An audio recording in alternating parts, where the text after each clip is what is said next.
자, 오늘은 그러면은 이제 제가 또 항원검사 마쳤으니까 벗고 말씀을 드릴게요. 사도행전 26장 후반부와 그리고 27장, 28장 얘기를 오늘 함께 해보도록 하겠습니다. 26장 후반부를 지난주에 조금 말씀을 드렸는데 한 번 더 좀 말씀을 드리도록 할게요. 여기서부터 한번 봐야 될 것 같아요. 그 26장 초반부에 이제 그 유대교 본분왕이라고 볼 수 있는 아그리빠 왕 앞에서 이제 자신의 세상 재판정으로 돌아와서 자신의 이야기를 변론하는 장면인데, 이게 제가 저번에 말씀드렸을 때 26장 1절에는 변명이라고 말씀드렸죠. 근데 그 변명이라는 아폴로고스라는 것이 말씀을 오히려 내 감정과 내 삶에서 분리해서 바라보는 태도, 그거를 여기 성경에서는 변명이라고 번역되어 있는 아폴로고스의 핵심이다. 이게 우리한테도 사실은 와닿아야 돼요. 그러니까 제자된 삶이라는 거는 역설적으로 우리가 가지고 있는 삶에 적용하려는 생각을 잠시 내려놓고 내 삶과 내 인식과 내 현실과 말씀을 분리하고 그 말씀 자체가 나한테 뭘 얘기했는가를 주의 깊게 듣거나 묵상하는 태도가 바로 변명이라고 볼 수 있겠습니다. 바울이 그걸 가장 탁월하게 저는 이뤄냈다고 보고, 우리도 그것이 실천돼야 되는 게 변명이라는 의미의 핵심이고, 그거를 제가 말씀을 드렸던 기억이 있고, 그 다음에 또 하나 말씀을 드리자면, 지금 아그리빠 왕이든 베스도 총독이든 이 사람들은 사실은 종교인이 아니거든요. 세상입니다. 근데 바울의 이제 영적인 전략이, 바울은 세상에서 종교로 분리돼서 종교인으로 살아가다가 그 종교가 세상과 율법으로 따졌을 때 그 종교가 세상의 율법과 하등 차이가 없다. 그러니까 종교이든 세상이든 현상적으로 보면은 양심의 율법의 지배를 받는다라는 것을 폭로하는 기능을 지금 사도행전에서 하고 있다고 보셔야 돼요. 그래서 세상에서 종교로 나온 바울에게 종교로서의 바울 예수가 아니라 신앙으로서의 예수를 얘기하니까, 종교로서 자리를 잡고 있는 유대인들, 유대교 기독교인들이 이를 가지고 바울을 죽이려고 했었고, 거기서 바울은 그 종교인들과 대화를 한 게 아니라 오히려 다시 세상으로 돌아와서 세상 사람들한테 요 신앙을 이야기하고 있어요. 그러면 두 가지가 중요한 건데, 바울이 그러면은 세상 사람들이 예수를 알아들을 거라고 얘기했느냐? 사실은 그게 아니고, 세상 사람들이나 종교인들이나 지금 하나님의 율법이 아닌 우리한테 주어져 있는 혼적인 율법, 곧 양심의 율법에 매여 있다라는 사실을 둘 다 폭로하는 의미가 있다고 보셔야 될 것 같아요. 그래서 우리가 이제 이 신앙의 여정을 걷다 보면, 저번에도 3단계에 대해서 말씀을 드렸지만, 처음에는 세상이라는 곳에 뿌리 내리고 있다가 종교로 가고, 그 다음에 종교에서 예수를 만난 이후에 다시 본질의 예수를 만나게 됩니다. 이게 말씀의 포인트예요. 그런데 종교의 예수에서 본질의 예수를 만난 다음에 그럼 우리의 이 태도나 삶을 어떻게 바라봐야 되느냐가 중요한데, 사실은 세상이든 종교든, 죄송한 말이지만 모든 것이 우상숭배고 하나님이 없었다라는 사실을 계속 끄집어내는 작업이 복음의 전도 작업이다. 이때 전도는 외부 전도가 아니라 사실은 내 안에 있는 하나님과, 그리고 내 안에 있는 하나님을 보지 못하게 만들었던 우상을 파괴하는 영적 전쟁이다라고 정리를 해볼 수가 있겠죠. 그래서 저는 바울의, 저번에도 말씀드렸지만 바울의 집요함과 위대함은 다른 사람을 염두에 두기보다 자기 자신 안에 있는 하나님 없음의 종교성, 하나님 없음의 세속성을 다 부수는 데 집중되어 있다. 사도행전이 바로 그 길인 것 같아요. 그래서 우리 역시도 사도행전의 말씀을 붙잡아 바울처럼 내 안에 하나님을 알고자 하는 열망은 더 접붙이게 하고, 하나님을 잃어버린 마음을 점점 분쇄시키면 그 내 안에 하나님 나라가 이루어지고, 그 내 안에 하나님 나라가 이루어지는 게 결국에는 실제적인 나와 내 가족에게도 복음이 흘러가게 된다. 이게 바로 사도행전에서 말하는 복음의 원리라고 저는 정리해 볼 수 있겠습니다. 이게 이제 26장 전반부에 하고 있는 바울의 의도인데, 그 의도를 이제 우리가 말씀을 통해서 좀 확인해 보면 좋을 것 같아서 다시 한번 볼게요. 그 8절에서 이 말씀을 하죠. 당신들은 하나님이 죽은 사람 다시 살리심을 어찌하여 못 믿을 것으로 여겼느냐. 근데 이게 지난번에도 말씀드렸지만 한 번 더 말씀드리면, 종교인이 생각하는 부활과 본질이 생각하는 부활은 차이가 있다. 종교인이 생각하는 부활은 예수님이 되었든 아니면 어떤 위대한 스승이 되었든 3일 만에 진짜 살아난 것을 기념하는 데 집중을 합니다. 그러니까 위대한 업적을 기리는 거예요. 마치 위인전을 읽듯이 예수라는 성자가 3일 만에 역사적으로 살아났고 나는 그것을 믿습니다라고 얘기를 하고, 솔직히 대부분의 부활절이 그렇게 지켜지죠. 그 부활을 기념하자.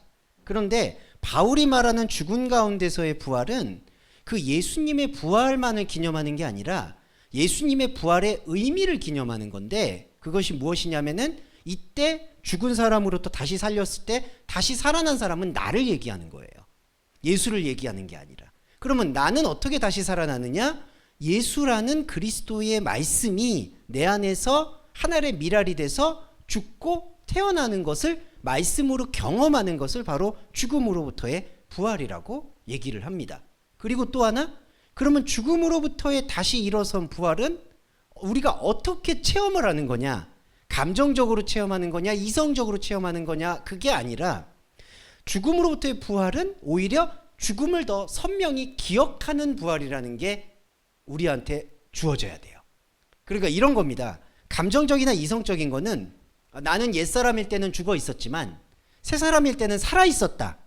나는 살아있는 사람이다 라고 하면서 뭘 끄집어 당기냐면은 나의 어떤 감정적인 프레시함을 끌어당겨요. 그러니까 옛사람은 지나갔으니 새 것이 되었으니까 새 것에 나는 달라지고 새 것에 나는 성령의 현상적 열매를 맺고 인생이 뭔가 하나님과 함께하기 때문에 기쁘다든지 이런 맥락으로 이게 흐르게 됩니다. 근데 기쁘냐 안 기쁘냐, 우리 삶이 평안하냐 평안하지 않느냐라는 것은 냉정하게 말씀드려서 2차 문제예요. 저희가 배려의 기도라고 제가 자꾸 그걸 강조하는 이유는 2차 문제예요. 이게 성령의 새 사람이 됐으니까 내 삶이나 나의 표정이나 나의 언행이 달라지겠지라고 생각하는 게 모두 2차적인 것, 곧 부차, 그러니까 부수적인 거라는 거죠. 근데 이게 미혹이에요. 이게 부수적인가, 이게 외부적인 게 아니라 핵심이 되고 하나님의 말씀을 믿는 사람은 새 사람이 된다라는 그게 강박이 돼버리면 내가 부활을 경험하지 못한 사람인가? 왜 성령의 열매가 나오지 않지? 라고 망설이게 되는 게 인간의 모습이라는 거죠. 특히 그리스도인의 모습 안에서. 바울은 그걸 얘기하는 게 아니라 내가 예수의 말씀을 통해서 부활을 경험했더니 내 안에 나의 혼적인 자아는 하나님을 알만한 것이 아무것도 없었다라는 것을 구약 성경을 통해서 속속들이 발견한 거예요. 아브라함, 야곱, 요셉, 이 사람들의 역사적 고백이 다 무엇이냐? 그렇게 인생을 살아봤더니 하나님을 몰랐다라는 것에 대한 고백입니다. 아브라함이 대표적이죠. 아브라함한테 하나님이 약속하셨던 너는 무별의 조상이 될 것이다 라는 것은 완전 반대예요. 그러니까 너가 어떤 위대한 족보의 조상이 될 것이다라는 얘기가 아니라, 무별이라는 게 무슨 뜻이냐면은 셀 수가 없다는 뜻이에요.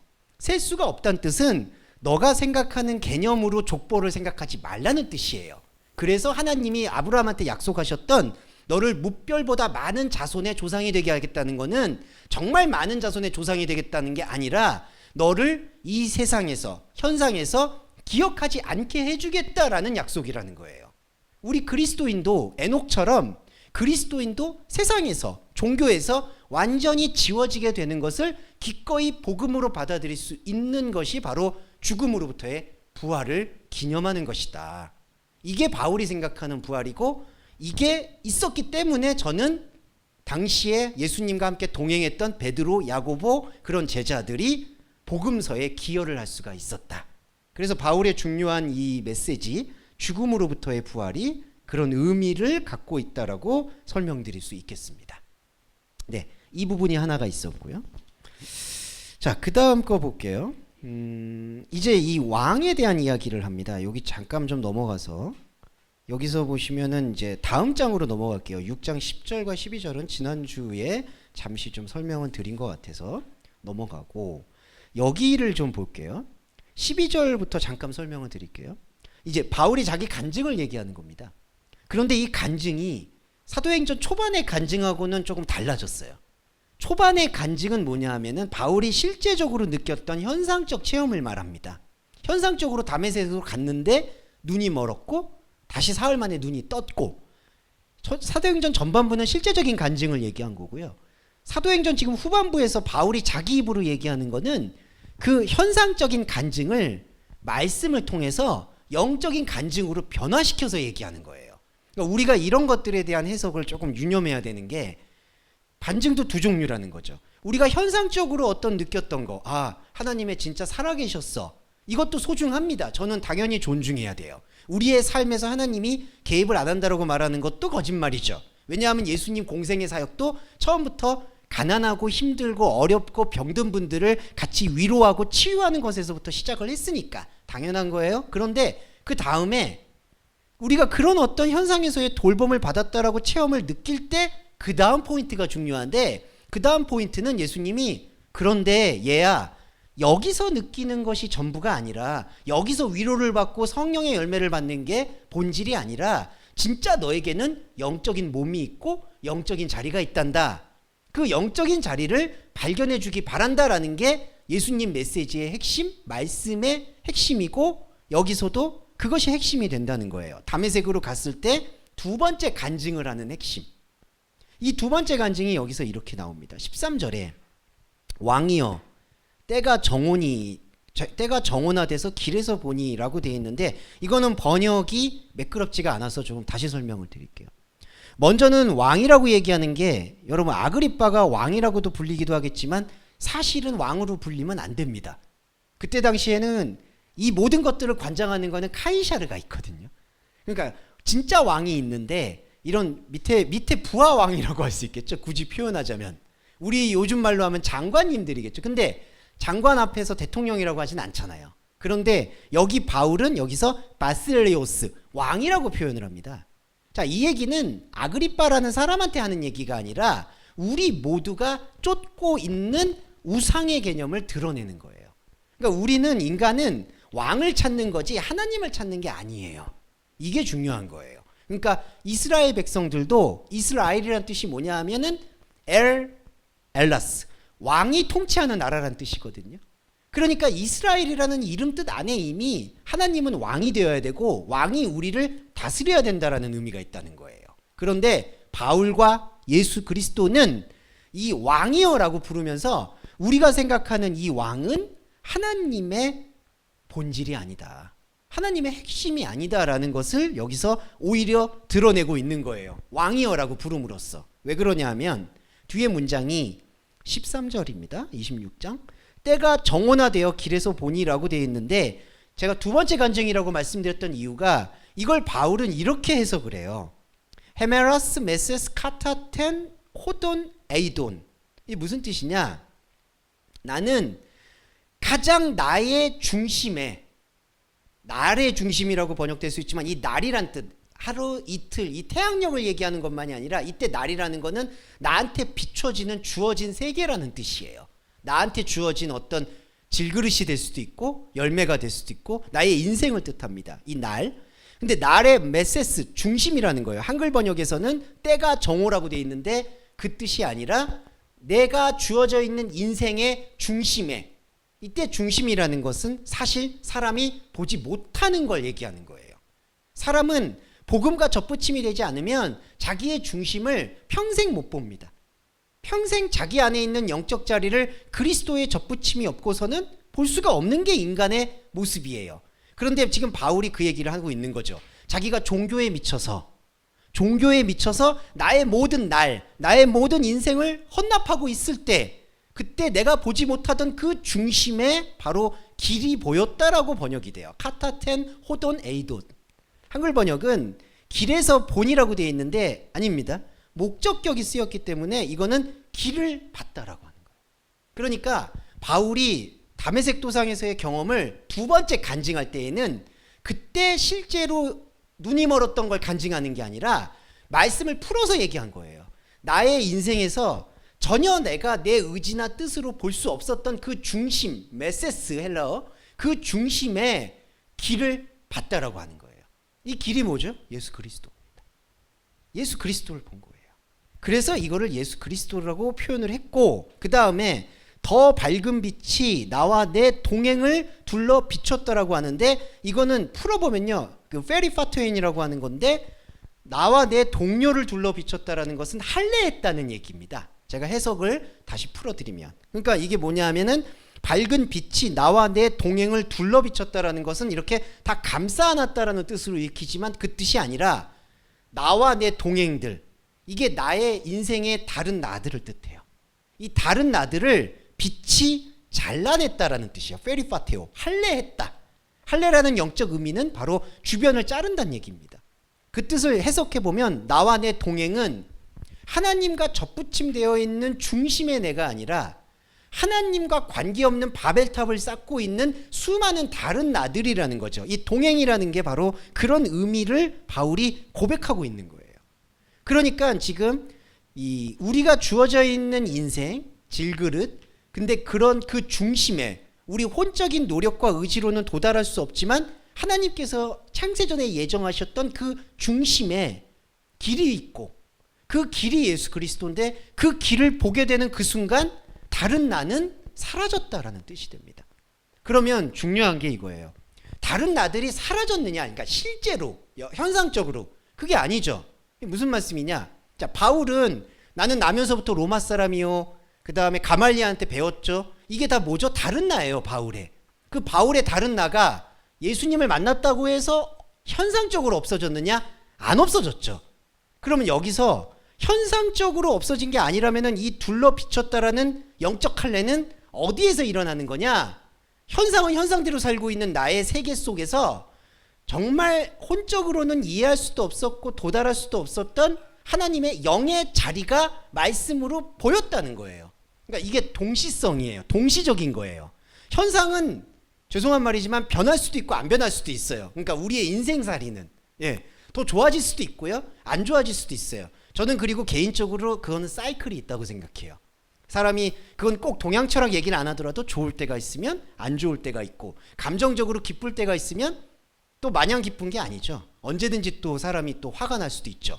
조변석괴라고 하루에도 벌써 사람의 감정이 12번 넘게 변하는데 그러니까 사람은 다 그렇게 변하는 거죠. 이게 현상의 나예요. 현상의 나는 없어지는 게 아닙니다. 없어지려고 욕망하는 게 선악과라고 생각하셔야 돼요.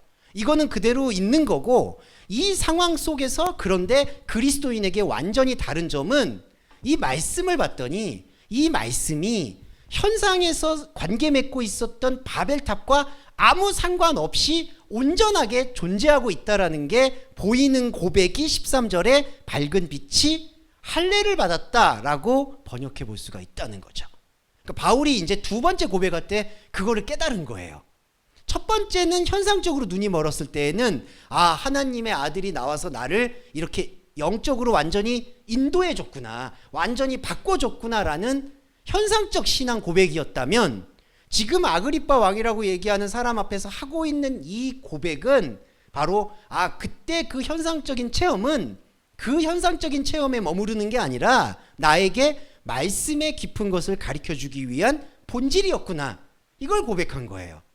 그러니까 여러분 이게 중요한 게 뭐냐면 우리도 똑같이 바울입니다. 그런데 여러분과 제가 다 현상적으로 하나님을 만나는 계기는 다 달라요. 그러니까 모태신앙이신 분도 있고 아니면은 어떤 계기로 갑자기 교회를 믿게 되는 경우도 있고 아니면은 또 어떤 계기로 무슨 개종을 하는 경우도 있고 그러니까 바울처럼 바울과 같은 사이클이 아니더라도 우리의 현상의 사이클에서는 현상적으로 담의색이 다 존재한다는 걸 여러분들이 인정을 해주셔야 돼요. 담의색이 존재한다. 지금 여기 계시는 것 자체가 이미 두 번째 담의색을 지금 고백하려고 오셨다라는 얘기이기 때문에 첫 번째 담의색은 다 겪으신 거예요. 여러분들의 인생에서. 그런데 중요한 건 이제 두 번째 담의색이 중요하다는 거죠. 이 두 번째 담의색에서 바울이 느낀 핵심은 바로 복음은 내 안에 있는 다른 나와 전혀 관계가 없구나. 이게 이제 안타깝지만 사실은 우리가 대면해야 될 몫이에요. 말씀은 내 삶의 모든 주변을 할례를 시켜서 나만 보게 만들었구나. 그런데 그 나는 내가 지금까지 열심히 내 감정, 이성, 뭔가를 쏟아서 어찌됐든 쌓아 올려왔던 그 인생 탑과는 상관이 없는 거구나. 여기서 이제 우리가 이 복음이 완전히 갈리는 거예요. 이제 아까 말씀드린 거는 이 하나님의 빛을 만나면 이제 번역에 저는 문제라고 생각합니다. 솔직히 하나님의 빛을 만나면 나와 내 동행들을 둘러 비추듯이 나 안에 있는 다른 나들이 메타모르포, 내 안에 있는 다른 나들이 변화를 받아서 이전 것은 지나가고 이제 새로운 사람과 새로운 성정, 곧 현상세계에서도 그런 새로운 내가 펼쳐지겠구나. 그게 펼쳐지지 않으면 기도해야 되는 거구나. 그게 이루어지지 않으면 성화가 되어야 되는 거구나. 그게 연단이구나. 그게 십자가를 지는 거구나. 그게 고난이구나. 그게 영적 전쟁이구나 라고 얘기하는 그 모든 결박들이 하나님의 말씀만 보게 되면, 하나님의 말씀에 집중하게 되면은 분쇄가 된다는 거죠. 그런데 그 다음에 영적 전쟁에 몫이 뭐가 있냐? 바울도 마찬가지로 고백을 했는데, 자, 하나님의 복음은 그걸 얘기하는데, 자, 우리라고 얘기했을 때 저 혼자만 말씀드리면, 저는 이 중심을 보는 걸 확률적으로 말씀드리면 본질적인 걸 보는 거는 1%고 내 안에 있는 다른 나들이 삶을 꾸려가고 있는 거죠. 99%가. 그러니까 이게 딜레마가, 그러니까 모순이 생기는 거예요. 예. 그러니까 말씀에 아주 정미한 것은 우리 시간대에서는 찰나. 그러니까 쉽게 말씀드리면 하나님 말씀을 듣고 기쁜 거는 우리 시간에서는 10초도 안 돼. 죄송한데. 그래. 말씀 좋아. 이런 거예요. 죄송한데. 근데 나머지 죄송한 말이지만 99%는 다른 나가 현상세계에서 다 관계를 맺고 있기 때문에 계속 찔리는 거예요. 뭔가가. 그러면서 힘든 게 뭐냐? 예전의 종교의 습관은 이렇게 현상세계에서 내가 뭔가 충돌이 생기고 찔림을 당하고 뭔가 막 변곡이 생길 때 말씀과 기도로 이걸 눌러줬잖아요. 그러니까 이제 어려운 일이 생겼어. 기도합시다. 그리고 이제 힘든 일이 생겼어. 기도합시다. 그러면은 솔직히 그 기도가 죄송한 말인데 하나님과 커넥팅되는 기도도 아니에요. 그런데 이제 뭐랄까 마인드 컨트롤이 되니까 좀 심하게 말씀드려서 이제 수행을 하거나 명상을 하는 것처럼 이제 마음이 정화가 되니까 이게 가라앉는 것처럼 느껴졌던 거예요. 그리고 조금 더 교회는 소속감을 밝혀서 이제 오세요. 그러니까 잡념이 생기니까 세상에 나가면 교회 안에 오셔서 열심히 하시면 됩니다. 근데 그 열심히라는 것 안에 많은 것들이 내포되어 있죠. 아마 경험을 다 하셨을 거예요. 예, 저희 이제 권사님, 어머니 권사님께서도 아마 아주 충분한 체험이 있으셨을 거라 믿어 의심치 않습니다. 네, 저는 그게 다 부정적이라고 생각 안 합니다. 당연히. 왜냐하면은 지금 안으로 수렴되니까 당연히 지금 이 순간 비판이 아니라 이런 순간들이 있었구나라는 걸 우리가 확인하는 거예요. 바울도 마찬가지로 그걸 확인하면서 두 번째 다메섹을 고백하고 있는 게 바로 이 왕이여 내 인생의 날에 중심을 봤더니 그 중심에는 길이 보였습니다. 그런데 그 길이신 예수 그리스도는 내 안에 관계 맺고 있는 바벨탑으로서의 다른 나들과 아무 상관이 없었음을 이제 고백합니다. 자, 그 고백과 함께 이게 나왔어요. 요것만 좀 말씀드릴게요. 15절에 나는 내가 핍박하는 예수다라는 게 나옵니다. 15절에 예수스 혼 쉬 디오코네스 에고에이미. 자, 이거를 두 가지로 좀 해석을 드릴게요. 첫 번째 다메섹에서 바울이 경험했을 때는 바울의 첫 번째 생각은 내가 스데반을 죽이는 데도 동참했고 예수님을 정말 적극적으로 핍박하는 죄인 중에 괴수였구나라는 고백이 1차 고백이에요, 여러분. 그러니까 바울이 실제적으로 예수 믿는 사람들을 핍박을 했잖아요. 그리고 그것 때문에 사실은 기독교인들 안에서도 되게 배척을 당한 거잖아요. 그러니까 다메섹에서 처음에 현상적으로 체험할 때에는 그게 강했던 거예요. 내가 예수 믿는 사람들을 핍박하고 내가 정말 방탕한 삶을 살았구나 라는 게 첫 번째예요. 그런데 자, 여기 지금 아그리빠 왕한테 하는 이 간증에서의 디오코네스는 어떤 의미가 있느냐? 여기서 이제 더 중요한 건데, 내가 핍박을 하든, 이 핍박이라는 단어 디오코네스 안에는요, 핍박, 대적이라는 뜻도 있고, 또 하나 아예 반대되는 뜻인 추종, 섬김이라는 뜻도 있습니다. 그러니까 요 한 가지 단어 안에, 헬라어 디오코네스 안에 두 가지 의미가 같이 있어요. 그러니까 미워하다, 혐오하다는 뜻도 있고요, 또 하나 추종하다, 따라가다, 충성하다. 자, 그러면 지금 바울이 예수님이 그 말씀을 했다라는 걸 두 번째로 고백할 때에는 첫 번째 고백은 내가 실제적으로 예수 믿는 사람을 핍박한 거에 대한 반성이었지만 지금 두 번째에는 그 반대도 얘기해요. 무슨 뜻이냐? 내가 예수를 왕으로 쫓아가고 있는 것도 하나님의 아들 예수 앞에서는 복음의 본질이 아니구나. 이게 2차 고백이에요. 그러니까 우리 그리스도인이 이 2차 고백에 눈을 뜰 때 솔직히 시작하는 거예요. 걸음마가. 이렇게 말씀드리면 되게 막막하지만 그러니까 걸음마가 여기서부터 시작하는 거예요. 그러니까 죄송한 말이지만 그 이전에는 의미 없습니다. 예. 의미가 없어요. 그러니까 바울도 1차 고백 때도 자, 하나님의 사이클과 하나님의 스케줄에서는 의미가 있었던 거지만 만약에 우리 인간이 그 1차 고백 내가 죄인 중에 괴수였어. 내 죄를 사해야 돼. 그러니까 더 예수 그리스도를 쫓고 제자된 삶을 살아야 돼. 자기 십자가를 져야 돼. 라고 그거를 반복하고 계속해서 추구하게 되면 하나님이 만나는 진짜 2차 고백. 그렇게 쫓는 것도 우상이구나. 그렇게 예수를 믿는 것도 완전히 우상 숭배구나 라는 걸로 이렇게 스트라포 돌아서야 되는데 돌아서지 못하면은 안타깝지만 더 깊은 수렁에 들어가는 거예요. 더 깊은 수렁. 그러니까 세상에서 종교로, 종교에서 신앙, 본질로 가야 되는데 본질로 가지 않으면 죄송한 말인데 계속 죄송하단 말을 오늘 반복하게 되는 게 이게 안타까워서 그래요. 계속 머리에다 숯불을 쌓는 거예요, 이게. 근데 이거 하나만 말씀드릴게요. 사람에게 가장 무서운 건 진정성입니다. 이거는 꼭 유념하셔야 돼요. 자, 숯불을 쌓잖아요. 숯불을 쌓을 때 사람은요, 자기도 모르게 이거를 반대 기저라고 얘기하는데 나는 숯불을 쌓는 게 아니라고 믿고 싶어 하는 자기 착오가 일어나요. 예, 이게 신앙의 변질입니다. 예수님이 가장 크게 얘기했던 게 사람의 모든 죄는 사하심을 얻되 성령을 모독하는 것은 사함을 못 얻는다라고 얘기하는 게 성령의 이름을 가져와서 자기가 숯불을 쌓고 있는 것을 합리화하는 게 성령 모독이에요. 이럴 때에는 진정성을 늘 쏟아부어요. 왜냐하면은 더 에너지를 쏟아야 돼요. 왜냐하면은 그렇지 않으면 에너지를 안 쏟고 신앙 종교 생활을 열심히 안 하면 빈틈이 생기고 질문이 생기니까 내가 진짜 이렇게 가는 게 맞는 건가? 진짜 이게 맞는가? 사실 그게 나와야 되거든요. 그게 나와야지 복음하고 대화가 이루어지는데 그게 아니고 그런 빈틈이 나올 때마다 성경 말씀을 합리화해서 너 때를 얻든지 못 얻든지 기도하라고 그랬는데 기도 안 했구나.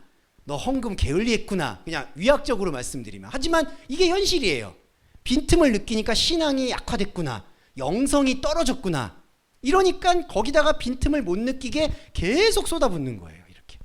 제자훈련이 대표적이죠. 솔직히. 계속 쏟아붓죠. 이러면은 이게 어떻게 되냐면은 에너지가 완전히 다른 곳에서 무장이 되니까 나중에는 이게 내가 잘하는 건지 못하는 건지 이런 질문이 안 나와요. 예수님 말씀이 어떤 뜻인지 오늘 담에색에서 보고 있는 내용들이 어떻게 고백을 하는 건지 바울이 1차 고백이 2차 고백이 무엇인지 이런 개념들에 대해서 아예 눈과 귀를 틀어막습니다. 이게 무서운 거예요. 당시의 바리새인들이나 유대인들이나 유대교 기독교인들이 바로 그 유혹에 지금 다 사로잡혀 있는 겁니다. 지금 바울이 그 우상을 깨고 있는 거예요. 근데 정말 서글프게도 그 우상을 깨고 있는 대상이 누구냐 하면은 종교가 아니라 아예 이거하고는 상관이 없는 세상에 가서 얘기하고 있는 거예요. 왜 그럴까요? 그렇게라도 얘기를 안 하면은 이게 기록이 안 되니까. 네. 그러니까 저희들도 안타깝지만 돌들이 소리치듯이 그냥 답답하시더라도 일단은 내 안에 집중을 하셔서 내 안의 우상을 파괴하는 일에 말씀으로 계속 집중을 하시면 아까도 전반부에 말씀드렸지만 확실하게 너와 내 집에게도 충만 말씀이 흘러갈 수 있다. 이게 너와 내 집의 구원, 땅끝까지 이르러의 구원이라고 설명드릴 수 있을 것 같아요. 네, 이 핍박의 부분에 대해서 1차와 2차 해석을 조금 말씀을 드렸습니다. 네, 잠깐 쉬었다가 27장과 28장 또 나눠볼게요. 자, 예, 여러분 네, 이제 27장과 28장을 하도록 하겠습니다. 왜 이렇게 갑자기 팍팍 넘어가냐라고 말씀하실 수도 있지만 27장과 28장의 내용을 오늘 네 많이 넘어가는데 27장과 28장의 내용을 간단히 말씀드리고 다음 주에 아마 이제 로마로 마지막으로 들어가는 거가 설명이 드리면 사도행전은 갈무리가 될 것 같고요. 그렇게 사도행전 마무리되고 요약을 좀 드린 다음에 이제는 구약을 다시 봐야 되지 않을까 지금 그런 생각 좀 하고 있습니다. 네, 그래서 좀 설명을 오늘은 좀 27장, 28장을 또 간단하게 드리도록 할게요. 자, 27장과 28장에서 전체적인 내용은 다 아시겠지만 간단하게 설명을 드리면 그냥 다른 거 다 빼고 27장에서는요. 그 로마로 가려고 가다가 배 타고 가다가 파선하는 얘기예요. 첫 번째. 그리고 28장의 전반부에는 파선하고 가다가 어디에 가냐면 그 로마 이탈리아로 들어가는, 그러니까 지중해를 관통하는 그 지점에 작은 섬이 하나 있는데 그걸 멜리데 섬이라고 얘기합니다. 그 멜리데 섬에서 독사한테 물렸는데 멀쩡해서 신으로 추앙받았다라는 얘기. 요게 27장과 28장의 내용이에요. 자, 이제 이거를 잘 이해해 주셔야 되는데, 자, 이 사도행전을 좀 누가 썼냐 하면은 누가가 썼습니다. 네. 사도행전을 누가가 썼는데, 자, 사도행전을 쓴 저자의 누가와 바울과의 이 밀접성을 생각을 해보시면 누가는 적어도 바울이 어떤 말씀을 증거했는지에 대해서 명확하게 저는 이해했다고 생각을 합니다. 그렇기 때문에 사도행전을 저는 집필할 용기가 있었지 않았는가라고 확신을 하고요. 자, 그런 측면에서 바로 26장까지 아그리빠 왕과의 대화에서 뭘 얘기했냐면은 제가 아까 2차 간증이라고 얘기했듯이 영적 본질, 우리 안에는 설명할 수 없었던 영의 자리가 있다. 그런데 그 영의 자리에서 예수 그리스도의 복음만 보였는데 이 예수 그리스도의 복음이 현상에서 쌓아 올렸던 나와 내 다른 나와는 아무 접점이 없었다. 그런데 이것이 빛이었다. 이거에 대한 그 깨달음, 능력, 복음의 체험, 이것을 지금 바울이 고백하고 있는 게 26장까지의 내용이거든요. 그리고 그런데 왜 27장하고 28장에서 로마로 가는 길에 이러한 무용담이라고 할 수 있는 에피소드를 집어넣느냐라는 거예요. 여기서 이제 포인트를 제가 말씀드리고 싶은 건 이렇게 저는 이해합니다. 실제로요, 2000년 전에 다른 역사 문헌, 성경이 아니더라도 문헌을 보면은 이렇게 지중해를 왕래하면서 배가 파선이 되거나 배가 무너지는 일들은 비일비재합니다. 네. 그러니까 이 말씀을 드리는 이유는 뭐냐면 그 비일비재한 사건에서 바울만 특별히 하나님이 도와주셨다라는 것을 말하려고 이러한 많은 분량을 할애하지 않는다는 얘기예요. 무슨 말이냐? 현상적으로 하나님의 돌보심을 받은 얘기를 이렇게 하지 않는단 말입니다. 네. 이거는 지금까지 사도행전의 흐름 속에서 바울이 고백하고 있는 흐름과 그 바울의 고백을 영적인 감수성으로 담았던 이 누가와의 영적인 흐름을 보면은 이 배에서 파선이 됐다, 그리고 멜리데 섬에서 독사를 만났다라는 얘기는 온전히 현상 얘기가 아니라 하나님을 만난 바울의 복음 고백이라는 거예요. 복음 고백. 그래서 우리도 이거를 복음 고백으로 읽을 필요가 있는 겁니다. 자, 이렇게 이해하셔야 돼요. 그러면 현상에서 하나님의 돌보심이 없는 거냐? 이걸 거꾸로 봐야 된다는 거죠. 그러니까 무슨 얘기냐면 아까 부활하고 똑같은 얘기예요. 아, 하나님을 믿는 자로서 내가 하나님의 그 기도를 하고 하나님과 함께 했더니 하나님이 나의 어떤 삶에서의 역경과 어려움을 지켜주셨다. 자, 여러분 이 논리를 보세요. 이 논리는 뭐냐면요, 정말 안타깝지만 조건 논리예요. 이게 구약에서 말하는 조건 제사예요. 내가 하나님에게 충성을 다했더니 하나님께서 나를 천대까지 만대까지 복을 주셨다. 이게 조건 논리예요, 여러분. 이게 유대교 논리예요. 그리고 유대교 논리가 개신교와 천주교를 다 지배한 거예요. 개신교도 종교개혁을 통해서 그런 미신을 타파하려고 우리 루터 저작선이라든지 칼빈 책을 보면 그 책 자체에서는 우상 숭배를 파괴하려는 노력이 정말 많습니다. 근데 한 세대만 지나니까 그게 싹 다 뒤집혀요. 특별히 말씀드리면 예전 같은 것도 싹 다 뒤집혔어요. 이게 무슨 말씀이냐? 바로 개신교와 천주교를 지배하고 있는 게 유대교가 말하는 조건 논리. 내가 하나님을 열심히 섬겼더니 하나님께서 제게 복을 주셨다. 그러면 전자가 뭐냐? 항상 내가 하나님께 나아갔더니 하나님께서 내게 복을 주셨다. 이 얘기가 되는 거예요. 여러 가지 거기에 단어들이 미사여구가 붙어도 이 핵심은 변하지 않는 거예요. 뭐 하나님이 나에게 위로를 주셨다, 뭐 이런 사회를 변화시켰다, 이런 좋은 말들이나 세련된 말들이 들어와도 이 논리는 변하지 않아요. 내가 하나님께 다가갔더니 하나님께서 있었다. 그리고 나한테 나의 인생에 하나님이 찾아왔더니 나가 변화되었다. 이것도 똑같은 논리예요. 이게 왜 그러냐면요, 우리 신학교 학생들 보면은 그런 간증 많이 하죠. 사업도 하고 뭐도 했는데 모든 게 다 안 되고 하나님께서 나를 이곳으로 부르셨다. 자, 이곳으로 부르면 안 되죠. 이곳이 어디죠? 현상이에요. 그러니까 사업했는데 안 되게 하고 어떻게 하고 현상적으로 하나님과 관계를 맺어서 하나님께서 현상적에서 나를 쳐서 복종시켜서 여기로 끌어왔다. 이것도 조건이에요, 여러분.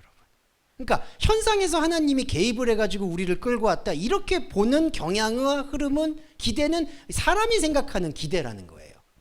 그러면 그 기대를 바꿀 때, 그 기대를 말씀 앞에서 보고, 하나님은, 우리 고백은 하나님은 내 삶과 아무 관계가 없었고 하나님은 내 인생에 사실 관심도 없다. 우리 이렇게 고백해야 됩니다.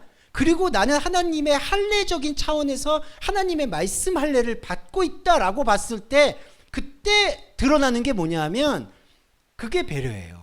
그러니까 내가 하나님의 생각, 모세처럼 내가 하나님의 생각과 집중하고 있더니 이 삶이라는 여러 가지 부분들, 다른 내가 살아가고 있는 감정, 영역, 경제, 건강, 내 가족, 이런 부분들 안에서 최소한 하나님이 나를 지켜주고 있구나라는 게 그 뒤에 따라와야 된다는 거예요. 네. 그런데 다들 이렇게 얘기하세요. 아니, 뒤에 따라오는 거 모르냐? 나 다 안다. 나 그런 기도 안 한다. 근데 제가 비판적으로 말씀드릴게요. 그런 기도를 안 하면은 말씀을 보셔야죠. 그렇죠. 그리고 말씀에 대해서 이해가 나와야죠. 그게 맞는 거예요. 그 고백, 내 안에 혼적인 자아가 하나님 없음을 말씀을 통해서 고백하고 채굴해낼 수 있어야 되는 거예요. 그게 나오는 게 바로 하나님 외에 다른 것이 개입되지 않는 것에 대한 진정한 고백이라는 거죠. 근데 제가 왜 자꾸 비판을 안 할 수가 없는 게, 이 외부적인 걸로 자꾸 관계를 맺어서 하나님의 없음을 나는 알겠다. 내가 죄인이다. 근데 여러분, 이것도 뭐죠? 내가 죄인이라고 느끼는 그것도 현상적으로 지금 관계 맺는 거잖아요. 내가 지금 자아가 혈기가 많고 내가 이랬구나. 예수 믿는 사람인데 이랬구나. 그러니까 내가 죄인이야. 그러니까 내가 하나님이 없어. 이렇게 고백하는 것도 우리가 똑같이 얘기하는 것처럼 보이지만, 우리 안에 하나님 없음을 고백하게 한다라고 보이지만, 그거 역시 현상과 관계 맺고 있는 자아의 한계라는 거죠. 자, 제가 좀 장황하게 말씀드리는 이유는 뭐냐면 27장과 28장에서 먼저 말씀드릴 거는 27장에서요. 영적 흐름의 세 가지 단계가, 여기서 바울의 신앙 고백을 말씀으로 담은 누가가 고백을 한 건데, 15절에서는 뭐가 나오냐면요. 배가 밀려 바람을 맞춰 갈 수 없어 가는 대로 두루 쫓겨간다라고 합니다. 이게 뭐냐? 휩쓸려가는 우리 의지를 말해요. 배는 우리의 인생을 상징합니다. 그런데 배가 자기 뜻대로 안 가는 거예요. 자, 자기 뜻대로 안 간다고 했을 때 이게 그냥 무슨 운명에다 맡기는 거냐 이런 게 아니라, 무슨 말이냐면요. 이게 완전히 다른 게, 자, 배는 인생이고요. 배는 어디로 가는데, 배가 휩쓸려 간다라는 거는, 여기서 중요한 건 하나님이 볼 때 되게 중요한데, 하나님이 볼 때 이 휩쓸려 가는 거는 중요함을 두지 않는다라는 표현이에요. 그러니까 되게 어색하고 낯서실 수가 있지만, 하나님은 우리 인생이 어디로 가든지 그게 관심사가 아니라는 얘기예요. 이걸 우리가 오히려 기쁨으로 받아들일 수 있으면 감사할 것 같아요. 그러니까 우리 인생이 어디로 가든, 우리 인간은 종교성이 강하기 때문에 세상에 살아도 내가 인생을 어떻게 잘 꾸미고 내 자녀를 어떻게 하고 뭔가 어떻게 가야 하는 그 충동이 있어요. 그리고 그 충동이 잘못하면은 이거를 신앙하고 연결시켜버려요. 내가 하나님의 자녀니까 어떻게 움직여야지, 어떻게 가야지, 이런 충동이 생겨요. 그게 사람의 의지예요. 그런데 하나님이 이 바울의 예를 통해서 보여주시는 건 뭐냐 하면, 너의 인생이 어디로 가는지 나는 거기에다가 너를 판단하지 않겠다는 겁니다. 그러니까 우리 인생이 어떤 선택을 해서 어떤 결과를 맞이하든지, 아이고 너 잘못했구나, 내가 벌 줄게, 이런 거하고는 아예 관심이 없다는 거예요. 그러니까 여러분, 진짜 복음이 뭐냐 하면, 우리 인생은 우리가 선택하는 거예요. 하나님이 선택하시는 게 사실 아닙니다. 직업, 사업 이런 거 우리가 다 사람들 말 듣고 카운셀링 받고 내 경험에 비추어서 선택하는 거예요. 하나님은 거기에 대해서 왈가왈부하지 않으세요. 그리고 하나님이 한 가지 지켜주는 건 뭐냐 하면, 우리 인생이 이렇게 막 떠밀려 가잖아요. 배에 타서 아무데나 그냥 잘 살든 못 살든 다 떠내려가는 거예요. 떠내려가는 거에 대해서는 관심을 안 들고, 떠내려가고 있는 나의 배에서 나의 영의 자리만을 지켜주시려고 계속 우리를 쫓아오신다는 거예요. 그러니까 이게 복음이에요. 그러니까 하나님은 우리 인생에 왈가왈부하지 않습니다. 우리 인생의 선택에. 그래서 저와 저의 여러분도 공동체 지체 여러분들께도 권면드리는 건 각자가 살고 있는 인생에 감나라 배나라 할 필요는 없습니다. 그분의 인생은 그분의 인생이고 단지 우리 공동체는 그런 인생을 살아가시는데 이게 좌초될 수도 있잖아요. 그러니까 왜냐하면 하나님이 관심을 안 두기 때문에 사실은 다른 나들이 이 악다구니를 치고 있기 때문에 어떤 일이 벌어질지 몰라요. 어디에다 투자했는데 날리실 수도 있고 내 자녀가 어디에 결혼했는데 또 문제가 생길 수도 있고 제가 일부러 부정적인 것만 얘기해서 죄송하지만 잘 되는 쪽도 많겠죠. 하지만 부딪히는 것도 있죠. 자, 이런 것들이 있을 때마다 우리는 힘들 수 있는데 하나님은 그렇게 될 때 우리가 흔들리잖아요. 그 흔들리는 것 안에서 우리의 영의 자리를 지키려고 계속해서 그분이 우리를 따라오는 거예요. 욥기를 보시면 그게 제일 정확해요. 욥기는 계속 하나님에 대해서 질문을 하는데 원망하고 하나님이 계속 따라가서 결국은 끄집어내요. 이게 바로 영의 의지입니다. 영의 의지는 우리 의지가 아니에요. 그러면 우리의 의지는 뭐냐? 배가 아닌 거예요. 이게 보시면 27장이네요. 27장 19절에 보시면은 사흘째 되던 날에 배의 기구를 저의 손으로 내어버렸다. 배를 버려요. 19절에. 자, 배를 버리는 게 뭐냐 하면은 영적 흐름의 두 번째 단계로 우리 손의 장비를 버리는 거예요. 그러니까 이게 뭐냐? 인생은 계속 살고 있잖아요, 우리가. 그런데 복음과 관계 맺는 거에 있어서 배를 버린다는 뜻이에요. 배를. 자, 예전에는 아까 제가 이제 장황하게 말씀드렸던 거는 우리의 배라는 게 인생 수단이거든요. 근데 말이 좋아서 지금 저희가 풀어서 인생 수단인 거지 이게 인생 전체예요. 그냥. 그러니까 우리가 뭐 살든지 죽든지 하나님 영광 뭐 이런 거 있죠. 그리고 뭔가 뭐 하나님께 내가 귀한 것을 드리게 해서 하나님께 영광 돌리자 이런 얘기 많이 하죠. 근데 그 영광 돌리겠다 하나님께 함께 하겠다라는 그 재료가 다 뭐냐 하면 이 배예요. 그러니까 이 수단을 가지고 뭐 내 달란트가 뭐 음악하는 달란트가 있습니다. 뭐가 있습니다. 그 수단을 가지고 하나님께 영광을 돌리려고 하죠. 근데 그게 배예요. 근데 여기서 복음의 효과를 보세요. 19절에서 사흘째 되던 날에 사흘이라는 숫자를 왜 썼을까요? 이것도 의미가 있는 거죠. 부활의 숫자죠. 거기에 이 배를 내어버려요. 직접 손으로. 복음을 보는 데 있어서 내 인생을 개입시키지 않겠다. 그래야 된다라는 뜻이에요, 이게. 예. 그러니까 이거는요, 단지 로마로 가는 길에 배가 파손됐는데 하나님께서 배가 파손돼도 몸은 지켜주셨다. 이런 교훈을 주려는 게 본질이 아니라 배는 인생이에요. 인생 자체. 근데 복음은 그 인생이 어디로 가는지 사실 관심이 없어요. 그리고 우리가 그냥 꾸려가야 돼요. 그런데 하나님의 말씀에 관심을 갖는 것은 복음을 이해하는 우리의 이해도 외에는 다른 것이 없다는 거죠. 그 이해도가 뭐냐 하면은 사실 배로부터 출발했거든요. 인생의 도구 수단. 근데 그 수단으로 동원했는데 좀 어렵지만 우리가 혼적인 자아로 사실은 말씀을 보는 거잖아요. 지금도 뭐 무슨 영의 눈이 떠가지고 신령해서 보는 거 아니잖아요. 그런데 정말 놀랍게도 이렇게 사람의 머리와 의지로 말씀을 보는데 하나님께서 우리 머리와 마음으로 길들여졌던 것들은 다 내버리시고 그 배는 내버리고 우리 안에 영의 자리만 찾게 해주는 거예요. 자, 영의 자리만 찾게 할 때요. 여기서 드러나는 게 뭐냐 하면 우리 안에 잘못된 구원이 사라져요. 그게 20절에 보시면 그 다음 절에 20절에 여러 날 동안 해와 별이 보이지 않고 큰 풍랑이 그대로 있고 구원의 여망이 다 없어졌다. 예, 여기 보시면 파라 엘피스 투 소데스다이 휘마스 구원의 모든 소망이 없어졌다. 자, 누가가요? 이 기록자가 만약에 이걸 그냥 현상적으로 묘사를 한다 그러면은 의사잖아요. 그리고 그분이 의료인인 건 확실하고. 그러면 이거는 현상적인 걸 묘사하려고 그러면은 구원이라는 단어를 쓰면 안 됩니다. 이건 뭐냐 하면은 지금 해도 뜨지 않고 별도 뜨지 않고 파손돼서 죽음의 날만 기다린다. 요 정도로 써줘야 돼요. 그리고 살 희망이 없다. 근데 여기서 지금 보세요. 소데스타이가 뭐죠? 한글 번역도 그대로 말했어요. 구원을 받을 수가 없다. 자, 이 얘기는 여러분 그 예수님 배 탈 때하고 똑같아요. 예수님 배 타셨을 때 막 풍랑이 일잖아요. 그러니까 베드로였죠. 그때도 역시 베드로가 활약을 하는데 베드로가 뭐라고 붙잡냐 하면은 우리가 다 죽게 생겼다라고 하는데 그게 원문을 번역해 보면 우리한테 구원이 끊겼다. 그게 왜 그랬을까요? 왜 구원이라고 얘기했을까요? 베드로가 내가 지금까지 가진 거 다 버리고 투자해서 당신한테 구원을 쏟아 부었는데 곧 당신을 추종했는데 당신이 여기서 이러면 내가 뭐가 되는 거냐? 그게 속된 표현으로 나는 내 모든 인생이 나가리 되는 거 아니냐 이거잖아요. 그러니까 바울이 그런 얘기를 하는 거예요. 예수님 멱살 붙잡으면서 아니 여기서 지금 다 죽게 생겼는데 잠이나 처자고 계시냐. 네, 나는 구원의 여망이 끊겼다. 베드로한테 이거 죽는 건 문제가 아닌데 베드로가 지금까지 내가 그럼 투자한 건 뭐냐 이거예요. 여기서 이 바울의 복음에 대한 이해에서 가장 중요한 게 이거예요. 구원의 소망이 다 끊어진 거예요. 이게 끊어져야 돼요. 그러니까 사람이 기대하고 사람이 생각하는 천국, 사람이 생각하는 구원, 사람이 생각하는 인간에 대한 기대, 사람이 생각하는 변화, 의지 이게 다 끊어져야지 복음이 들어온 거예요. 그리고 이것도 이래요. 복음은 원래부터 있어요.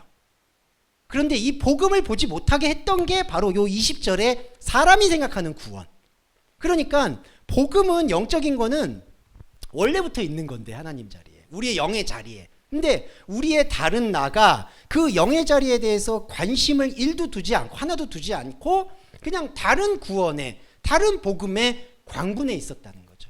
그런데 이 배가 파손되면서, 이 배가 뭐죠? 인생이잖아요.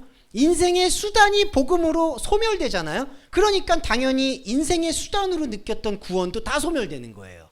이게 소멸이 돼야 됩니다. 네, 이게 소멸이 될 때 진짜 그리스도가 들어오는 것이고, 진짜 소멸됐을 때 28장에 무슨 현상이냐?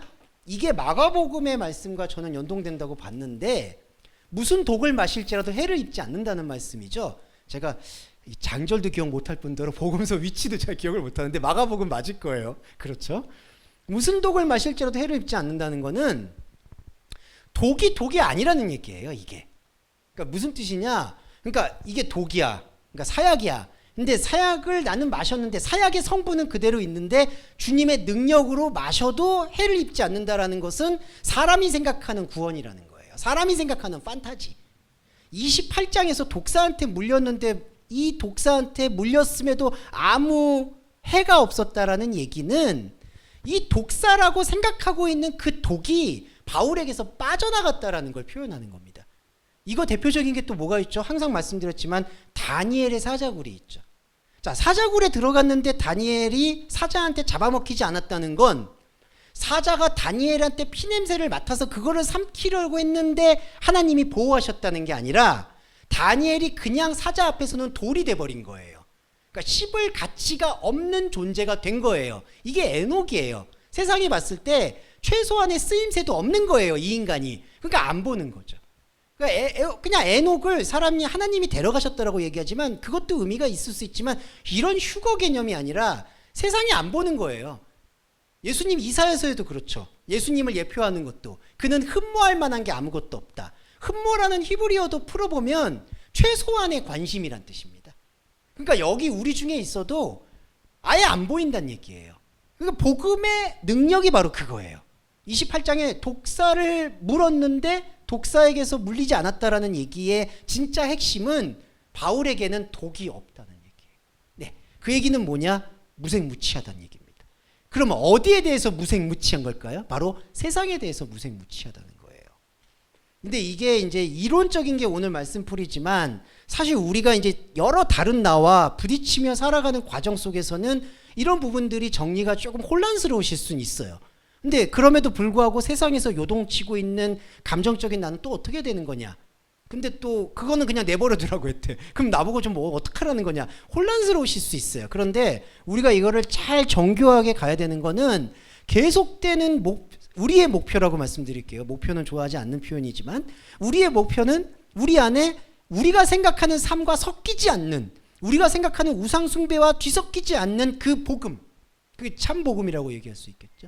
그 복음을 쫓아가는 영적인 그 흐름, 거기에 우리가 계속해서 전도여행, 나만의 전도여행을 하셔야 된다는 거예요.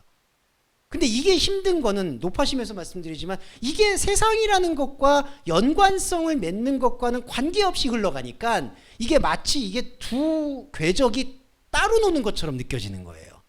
그러니까 항상 우리가 그런 비난을 받는 거죠. 야, 저 복음은 삶 따로 뭐 예수 따로 노는 것 같다. 삶에서 예수의 열매가 나타나야지 왜 그러느냐. 근데 제가 단언하는데요. 죄송한 말이지만 그렇게 성령의 열매를 맺는 거는 다른 종교도 수행을 하면 충분히 할 수 있을 뿐더러 그리고 그리스도인한테는 오히려 역효과 납니다. 제가 확실히 말씀드릴게요. 지금 이미 현상적으로 나타나고 있어요.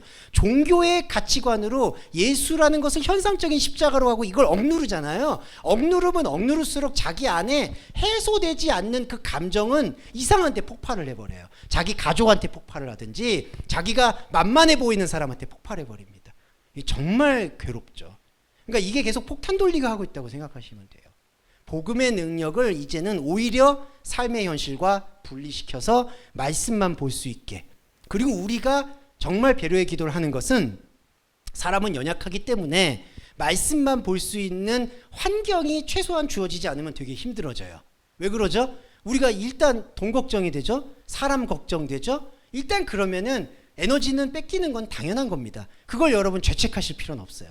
단지 우리가 기도하는 거는 그러한 에너지들이 너무 과도하게 뺏김으로써 내가 하나님과 함께 할 수 있는 영의 자리를 약탈당하는 것만큼은 막아달라는 그 영적인 탄원입니다. 그게 시편의 내용의 본질이고요. 그 영적인 탄원을 계속 멈추지 않고 나아가는 신앙생활을 유지하셨으면 좋겠다. 그거를 꼭 권면을 드립니다. 네. 자, 그리고는 이제 마무리 기도와 주기도문 하고, 그리고 잠깐 좀 또 교회 소식 하나 있습니다. 소개해 드릴게요. 자, 마무리 기도하겠습니다. 사랑해 주님 감사합니다. 사도행전을 읽어가면서 그리스도의 복음이 갖는 진짜 의미에 대해서 우리가 알아가고 있습니다. 그러면 진짜 의미가 아니면 거짓 의미였냐, 우리가 지금까지 잘못 산 거냐라고 자책하는 분들도 있고 질타하는 분들도 많습니다. 하지만 주님, 이것은 판단도 아니요, 질타도 아니요, 비판도 아닙니다. 현상에 대한 진단이고 진짜 세계로 나아가기 위한 우리 자신 안에서의 체근과 권면임을 고백합니다. 우리 동서말씀교회 교우 여러분들은 우리 안에 있는 하나님 나라 영의 자리, 그 복음을 바라보기 위해 몸부림치고 계십니다. 이 몸부림치는 혼적자를 주님께서 품어주시고 이 혼적자의 생명 안에서 그리스도의 온전함만 드러나서 세상과 얽매여 있던 모든 것들이 할례를 받고 그리스도만이, 우리 안에 온전히 그리스도만이 살아 숨쉴 수 있도록 역사해 주시기를 간절히 소원합니다. 주님, 그럼에도 불구하고 우리의 삶은 다른 나들의 얽매임으로 인해서 여러 가지로 부딪힘과 충돌이 많습니다. 인간적인 관계에 있어서의 어려움, 경제적인 어려움, 그리고 물질적 어려움과 동반하여 건강의 어려움도 있습니다. 우리 동서말씀 교회 지체 여러분들이 이러한 세 가지 어려움으로 인해서 하나님의 말씀 보는 것이 흐릿해질까 두렵습니다. 감히 구하옵기는 주님께서 배려해 주셔서 이 모든 어려움들이 잠잠케 되고 오롯이 하나님 말씀에 집중할 수 있는 시간과 여건과 정신이 회복될 수 있도록 축복해 주시기를 간절히 소원합니다. 더워지는 날씨에도 건강과 컨디션 관리에 신경 쓸 수 있는 동서말씀교회 교우 여러분 되기를 간절히 소원하며 예수 그리스도의 이름으로 기도합니다. 아멘. 주기도문 함께 하겠습니다. 하늘에 계신 우리의 아버지여, 이름이 거룩히 여김을 받으시오며 나라에 임하옵시며 뜻이 하늘에서 이룬 것 같이 땅에서도 이루어지이다. 오늘날 우리에게 일용할 양식을 주옵시고 우리가 우리에게 죄 지은 자를 사하여 준 것 같이 우리 죄를 사하여 주옵시고 우리를 시험에 들게 하지 마옵시며 다만 악에서 구하옵소서. 되게 나라와 권세와 영광이 아버지께 영원히 있사옵나이다. 아멘.